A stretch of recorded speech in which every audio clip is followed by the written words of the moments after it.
حلا الأفوكادو السهل واللذيذ، شكله كتير حلو بالتقديم ومميز. يلا نحضره سوا. بحتاج حبتين أفوكادو، بقسم الحبة بالنص بهالشكل، وبتخلص من البذرة. بفرغ الأفوكادو بهدوء حتى حافظ على القشرة بدون ما تتشقق.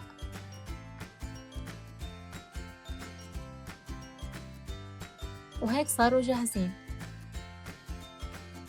بمحضرة الطعام بضيف الأفوكادو، ربع كوب كريمة، وربع كوب حليب، وربع كوب عسل،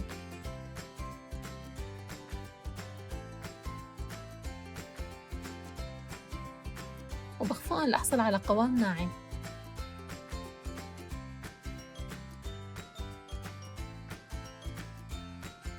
بجيب قشرة الأفوكادو وبعبيها بالخليط اللي حضرناه،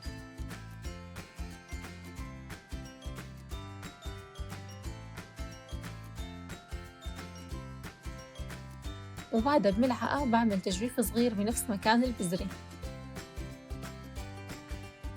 وبضيف شوكولا دايبة بقلب التجويف.